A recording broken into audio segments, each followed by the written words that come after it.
يهده الله فلا مضل له ومن يضلل فلا هادي له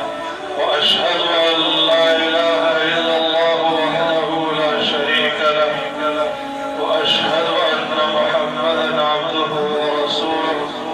أما بعد فأعوذ بالله من الشيطان الرجيم بسم الله الرحمن الرحيم إن الله مع الذين اتقوا والذين هم محسنون الذين إسلام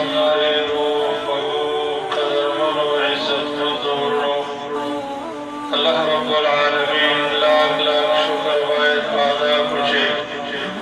منگا تاسو تید دی خبری توفیق را کچے منگا دا اللہ دا کتاب اور دل ورلو دا اللہ دا کتاب دا پارا منگا وقت ورکا ترسوچے زمانگا استاس و زندگی دا اللہ دا کتاب باندے آبادش او دا یقینی چی دا اللہ رب العالمین کوئی احسان دے بندگانو چی بندگانو تا دا دی خبری توفیق ورکی چی اغی دا دین پہ یو شعبہ کے استعمال شی او بے خاص کر دا قرآن عظیم و شان پا خدمت کے زکا بندگا دا دنیا خزانے حاصل کی دا دنیا معلوم حاصل کی دا دنیا زیب و زینت حاصل کی وہ دنیا انسان تا دا سکون و اطمینان زندگی نشی حاصل کرے انسان دا کامیابی مستحق نشی جوڑے رہے مگر بڑی خبر باندے چھے کدی بندد اللہ رب العالمین سر تعلق شی دا اللہ سر واسطہ شی دا اللہ رب العالمین سر رابط جوڑ شی تصوری دنیا کی دیو انسان دا دنیا دا حکمران سر تعلق میں دا دنیا دا بادشاہ سر تعلق میں دا حقیق کامل دین پر آسانی سر کی خلق حقل قدر و عزت کی خلق مرتد عزت پر نظر پوری ہوئی دا بادشاہ سر برائے راست تعلق دے نسم خیال دے جیو انسان دا بادشاہ سر تعلق شے دا ذات سر تعلق جوڑ شے پورے خزانے دا حق پلاس کی دی دا طول خزانوں چاہیار دا غسر دی دا طول خزانوں مالک حقل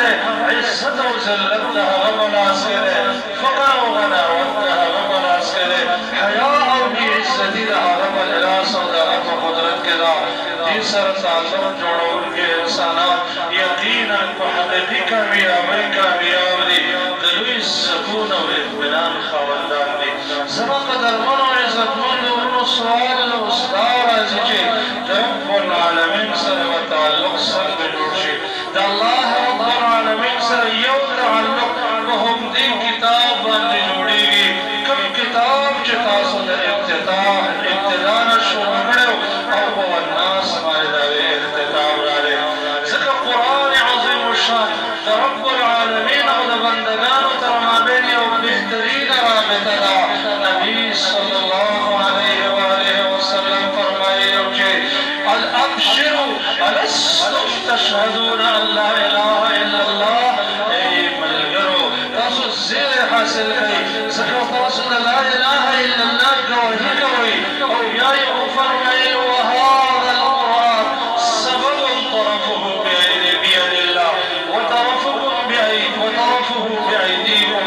دا قرآن دا اللہ دا طرفنا نازل شرف رسید چے دی یو لاس یو سر دا رب العالمین پلاس کرے او بل سر دا بندگانو پلاس کے یہ دا کتاب دا اللہ رب العالمین دا طرفنا نازل شرف او بندگانو سر زمکہ کے موجود دے چاچے دی کتاب سر تعلق برابر کرے دا اللہ رب العالمین خصوصی بندگان جوشی او دا اللہ رب العالمین نہایت زیاد اجر و ثواب مستحق رزیدلی اللہ رب العالمین دی بندگانو تا دنیا و آخرت کے عزت پر کرے دا تاریخ صفحات پر یہ خبر باندے گواہ چی قرآن سرشان تعلق قائم کرے دیتا دا دنیا عزت ہم ملو شوئے آخرت کے ہم عزت من بندہ جوڑ شوئے تو صبایت بنی خبر خوشاد شیچی ساس و تعلق دا قرآن سرو او نور ہم دے مقصد دا قرآن جذبت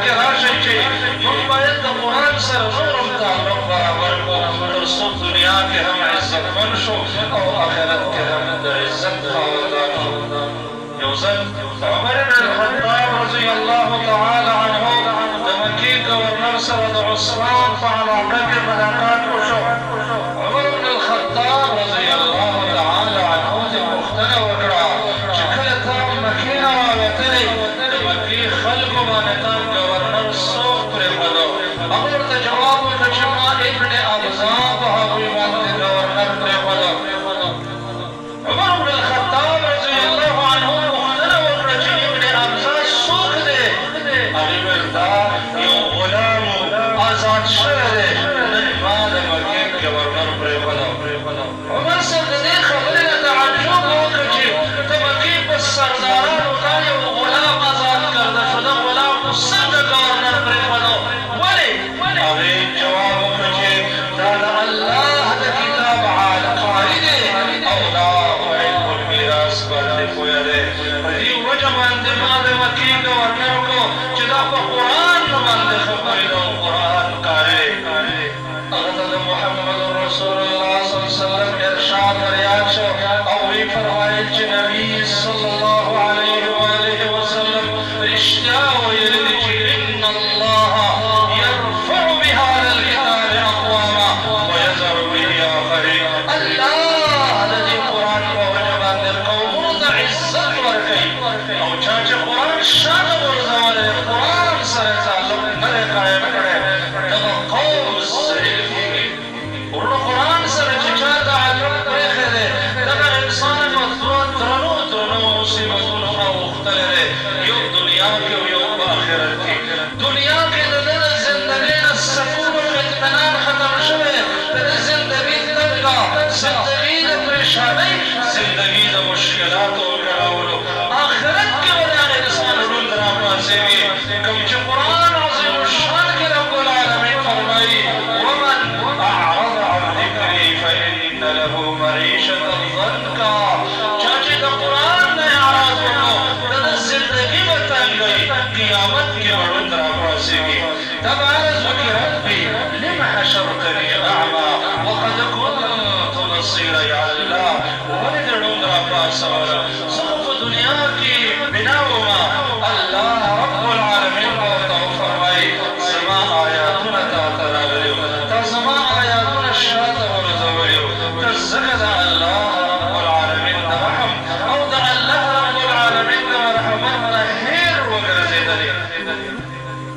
ورونو د رب العالمین سره دویم بهترین تعلق د جماعت په منځ باندې جوړېږي چې کله یو سړی لمونځ کوي او لمونځ په جماعت باندې کوي. وجه دا ده چې مساجد د الله رب العالمین کورونه دي. څوک چې د چا سره تعلق قایموي د هغې کور ته ورځي.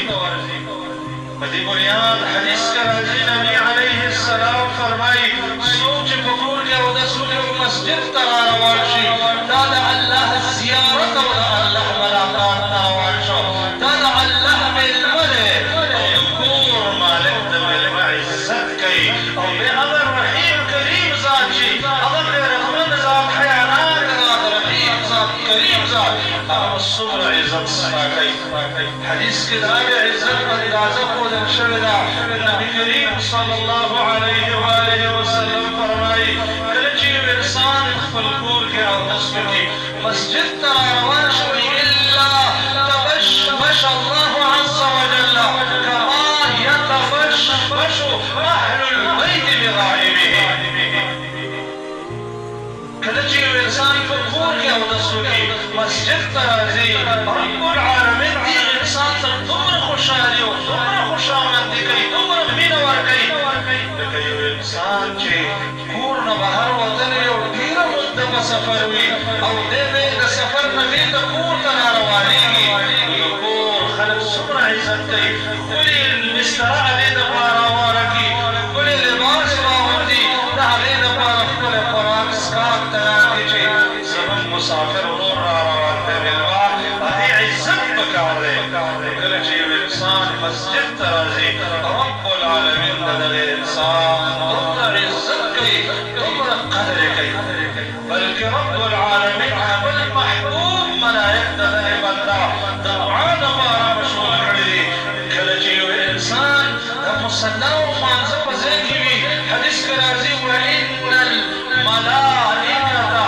لتصلي على أحدكم ما دام في مصلاه الذي صلى فيه. کله چې انسان مسجد ته راشي، مسجد کې هغه مونځ کوي، د رب العالمین ملائکې دې لپاره دعا غواړي تر څو چې دی په خپل مسجد کې موجود وي. د رب العالمین سره د تعلق دریم سبب د الله رب العالمین ذکر دی. ځکه کله چې بنده د الله ذکر کوي، د ذکر کلمات رب العالمین ته ورخېږي.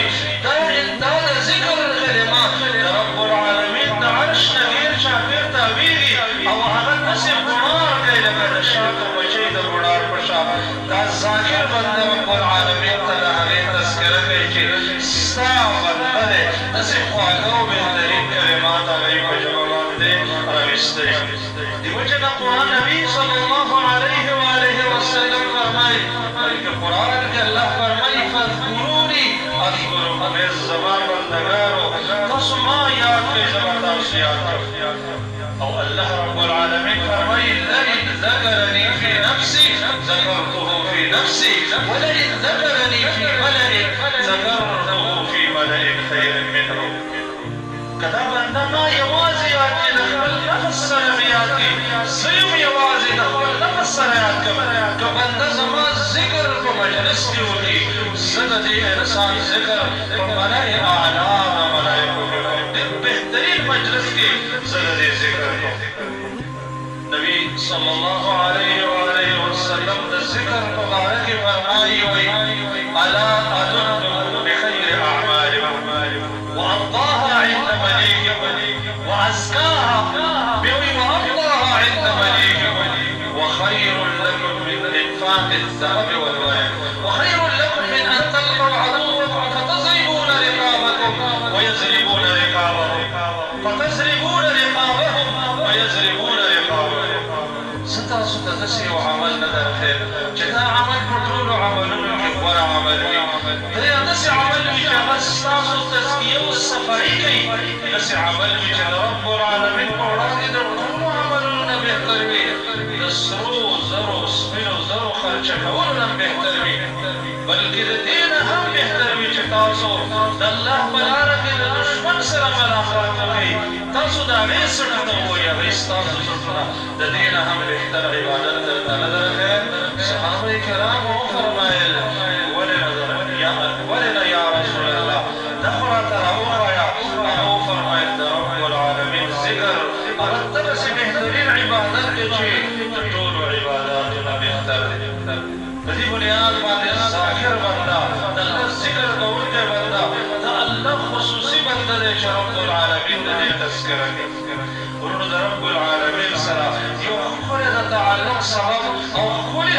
تعلق په صدقه باندې برابرېږي چې یو انسان خپل محبوب باندې لږه حصه راوالي، په پټه باندې هغه ځای کې خرچه کړي چې د ده زړه کوم ځای بني، الله د رضا کولو کوم بهترین ځای ورته معلوم شي، د ده زړه پرې اوبه وڅښي او د ده تنده پرې ماته شي، دغه ځای کې د الله په نوم سړی خرچه وکړي. وجه دا ده چې کله یو انسان صدقه کوي، مخکې د دې نه چې دا صدقه د مسکین لاس ته ورځېږي، دا صدقه د رب العالمین په لاس کې ورځېږي. او که یو صدقه کوونکی دا تصور وکړي چې زه دا صدقه د مسکین لاس ته نه ورځم، بلکې زه د رب العالمین سره معامله کوم او دا صدقه زه د الله په لاس کې کړم، یقینا چې صدقه کوونکی به د خپلې صدقې ورکولو نه ډېره مزه واخلي. مسکین به دې دومره مزه او خوند وانه لي څومره مزه چې د صدقه کوونکی اخلي. ځکه انسان چې ډېر خلک دي ورونو، موږ او تاسو چې د صدقې دا بحث په قرآن او سنت کې واورو، نو موږ چې دا چېرته کوربتیان خلک به دا صدقه کوي او دا صدقه به چېرته لکونه خرج کولو ته ویلی کېدلی شي. نه، زموږ رب په موږ او تاسو باندې ډېر پوهه دی، زموږ د زړه په ارادو باندې پوهه دی. لکونه خرچه کول نه، بلکې د خپل وس مطابق خرچه وکړه. که هېڅ دې وس نه کېږي، یو کجوره یو ټوکړه روټۍ د الله په نوم باندې ته ورکړه. نبي کریم صلی الله علیه وآله وسلم فرمایي کله چې یو انسان یو صدقه ده یو کجوره ده الله په نوم باندې صدقه کې رب العالمین دغه کجوره راواخلي په خپل خلاص کې هغه داسې لویوي او د هغې داسې تربیت کوي داسې غټوي لکه څنګه چې تاسو د خپلې اوښې بچی لویوئ تر دې چې دا یو کجوره د الله په وړاندې باندې د یو غر په مقدار باندې شي او څومره مزه به چې انسان د الله په نوم ورکړي یو کجوره ده او د قیامت په ورځ د دې د نیکو اعمالو ته نیکو اعمالو په خزانه کې یو غر پرېوځي او دا به څومره مزه کوي چې د یو انسان عملنامه ته ویل کېږي او دې سل کاله چې د الله په نوم صدقه ورکړې ولکه یوه کجوره هم وي او سل غرونه د دې نیکو اعمالو دې تلې ته ورځېږي که نه څومره مزه به دې انسان ته ورکوي څومره لذت به کوي زما قدرمنو عزتمندو ورونو زمونږ او ستاسو رب زمونږ او ستاسو مالونو ته محتاج نه دی هغه زمونږ او ستاسو د دې نیت او ارادې په بنیاد باندې زمونږ سره معامله کوي هغه ته زمونږ او ستاسو بس معلوم دی خو صرف د الله د راضي کولو جذبه د دې شوق او مینه پیدا کول پکار دي په دې بنیاد به زمونږ او ستاسو د رب سره تعلق برابر شي او یو څیز دی چې هغه زمونږ او ستاسو تعلق د رب سره خرابوي د هغې نه اجتناب او پرهیز چې هغه د الله د حکمونو نافرماني ده چې کله یو بنده د الله د حکم نافرماني وکړي د دې بنده د الله د ده بنده او د الله تر مابین تعلق کې نقصان راځي تر څو چې توبه ویستلی دی په دې بنیاد د هر قسم ګناهونو نه ځان وساتئ وجه دا ده زما ورونو چې هغه انسان چې رمضان المبارک په هغې باندې تېر شي او هغې ته د ګناهونو معافي ونه شي دې انسان ته جبریل امین خیري کوي چې دا دې ذلیل شي او نبي صلی الله علیه وسلم په دې باندې امین ویلی داسې نه چې موږ او تاسو د دې خیرو مستحق وګرځو چې جبریل امین راغلي امین ویلی او نبي صلی الله علیه وسلم خیري کړي او نبي کریم صلی الله علیه وسلم امین ویلی رمضان المبارک تېرېدونکی دی اوس هم موقع ده ورونو زموږ او ستاسو سره چې خپل ګناهونه مخې ته کېږدو د خپلو ګناهونو نه په صدق توبه وباسو د رب العالمین سره وعده وکړو چې الله آینده کې به ستاسو حکمونو خلاف نه کوو ځکه داسې یوه ورځ را روانه ده چې په هغې کې د ذراتو حساب دی ورونو نن د عمل ورځ د حساب نشته لږ موده وروسته چې زموږ دا د غوږې سترګې پټې شوې او دا د غرور زندګي ختمه شوه بیا حساب دی بیا عمل نشته بیا به انسان سره دا یو ارمان چې ربنا ابصرنا وسمعنا فرجعنا نعمل صالحا انا موقنون یا الله اوس مې سترګو کار شروع کار څه مې ولیدل اوس مې هر څه واورېدل یا الله بېرته مې دنیا ته واپس کړه زه به نیک عمل وکړم هلته به دغه ارمان یې کوم الله ارمان فایده نه رسوي نن د ارمان د تندې د ماتولو وخت دی چې سړی د لس صحیح بندګي وکړي د الله سره رابطه قایمه کړي د قرآن په واسطه د لمونځ په واسطه د ذکر په واسطه او دغه رنګې د صدقاتو په واسطه رب العالمین دې ستاسو دا عبادت په خپل دربار کې قبول کړي الله دې مزید د نیکو اعمالو توفیق درکړي رب العالمین دې آینده کې هم تاسو د قرآن د خدمت لپاره استعمال کړي الله دې دا معاشره د خیر وګرځوي الله دا د دې کم خلکو چې قرآن کریم لوستلی الله رب العالمین کوم قاري صاحبانو او څوک پسې ولاړ دي او څوک د دې قرآن کریم سره مینه لري رب العالمین